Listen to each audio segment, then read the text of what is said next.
तो पेन्हले रखबे कर साया साड़ी ना ले छुछे कुछ तो पेन्हले रखबे कर।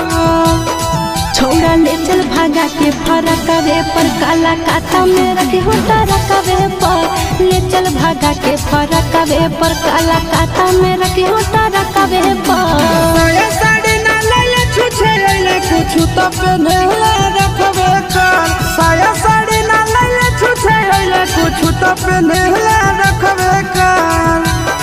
छोड़ा ले चल भागा के फरकवे पर काला काता में रखे होता रखवे पर ले चल भागा के फरकवे पर काला काता में रखे होता रखवे पर।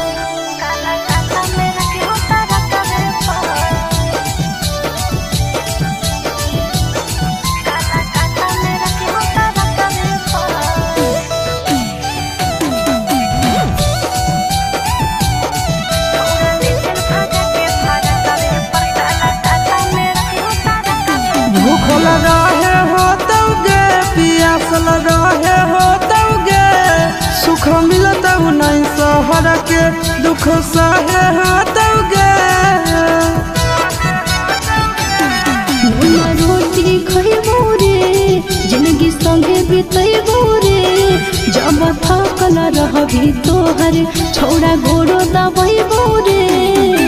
हमारा साथे रहे पड़तौ दिन रात सड़क पर हमारा साथे रहे पड़तौ दिन रात सड़क पर। छोड़ा ले चल भागा के फरकवे पर काला काता में रखे होता रखवे पर ले चल भागा के फरकवे पर काला काता में रखे होता रखवे पर।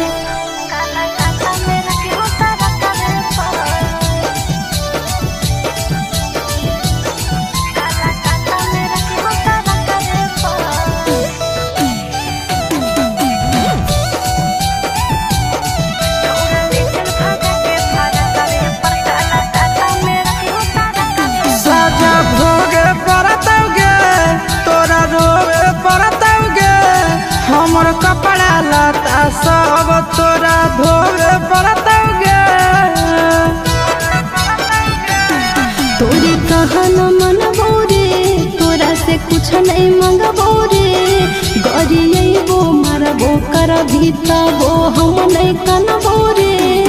अगे पिंटू आशीष संगे जीवन कटतौ बहरे चकवे पर नह बिना आशीष संगे जीवन कटतौ बहरे चकवे पर। छोड़ा ले चल भागा के फरकवे पर काला काता में रखे होता रखवे पर ले चल भागा के फरकवे पर काला काता में रखे होता रखवे पर।